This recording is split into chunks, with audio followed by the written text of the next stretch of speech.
this path of your life. Now, ladies and gentlemen, at this point, can you foresee what and where this path shall lead you to? Now, please close your eyes.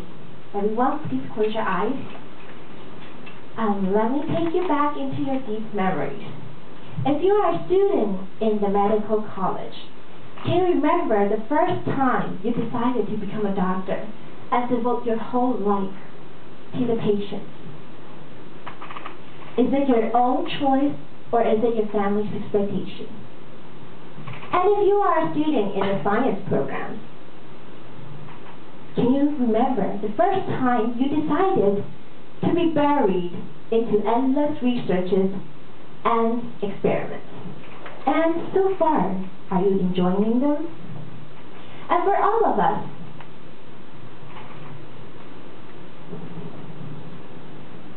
who or what special event has happened in your life that took you to the status quo and to lead you to travel on the path you are on right now?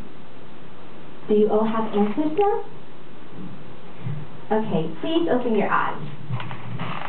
If you recall, your path was a very straight and smooth path like this one.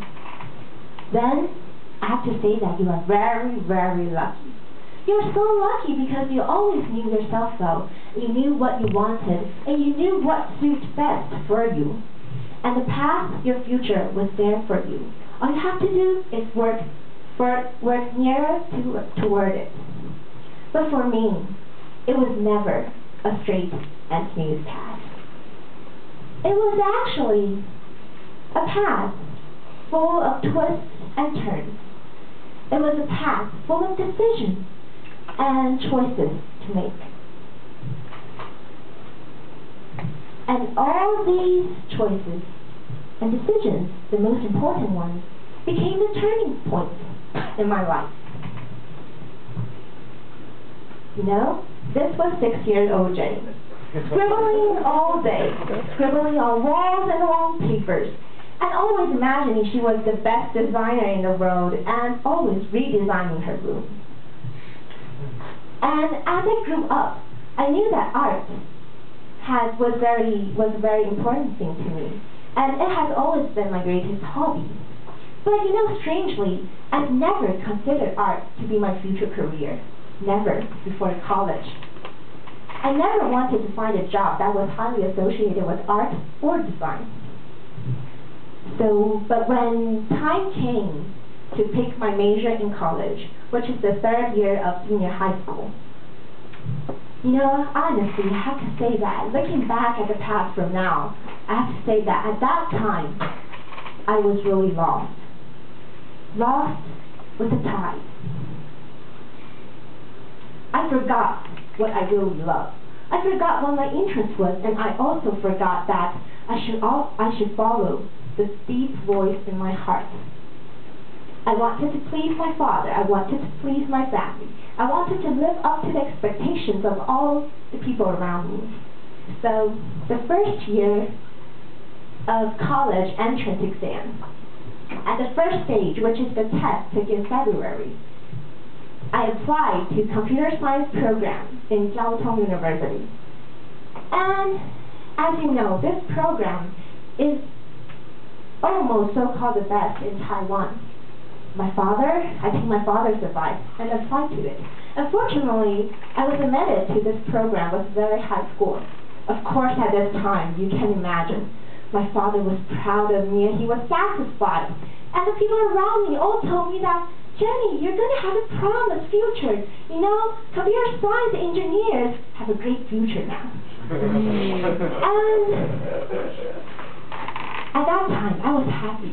But somewhere deep inside my heart, I knew that something was wrong. So before the day of registration, I turned the school down. And I let go of this opportunity. So I went on to take the second stage exam in July. But this time, unfortunately, I failed. The results were not as expected. But still, with my family's advice, I went to the best school in Taiwan, National Taiwan University. But, and a major in a department that I had no interest in. So 6 months went by. I was enjoying college life in the big city, Taipei. But somehow, again, deep in my heart, there was a voice telling me, this is not right, Jenny. And later nights, I would stare at the ceiling and wonder, is this path going to lead me to the future I anticipated since I was a little girl? And the answer was no. So that year, that winter, February, I took the exam again, the exam for high school students again, which means that I'll be 1 year late for my classmates. But now, you see, this time I only had one goal. It was art and design. Actually, I took the exam secretly. I didn't let my parents know. But now you see me standing here in NCKU, in the Department of Industrial Design. And I believe that those who know me know that I am having a very great time in this department, working hard toward my dreams. And this has proved that this turning point actually really made a very big difference in my life. Now I am working toward my dreams, not my father's expectations, or not with the tide. And this is actually the biggest turning point in my life up to now. And you know what I learned from it? The first thing is self-awareness. You have to know yourself well, because you are the person who's going to spend the most time with yourself. You have to know your interests, you have to know what suits you well, you have to know your strengths, and also know your weakness. So always be prepared and know yourself well. Then, the second is that, after you know yourself well, it is self-responsibility. You have to be the person who makes the decisions, because this is your life. Not your parents, not your friends. Take the advice of others, but the decision-making is to yourself. Listen to the deep voices in your heart. And then, changes is always frightening, isn't it? We are always afraid to make turns or make changes. But don't be afraid. You have to always prepare yourself well and always be ready to make the turn. Future is unknown, but it is also full of possibilities and chances.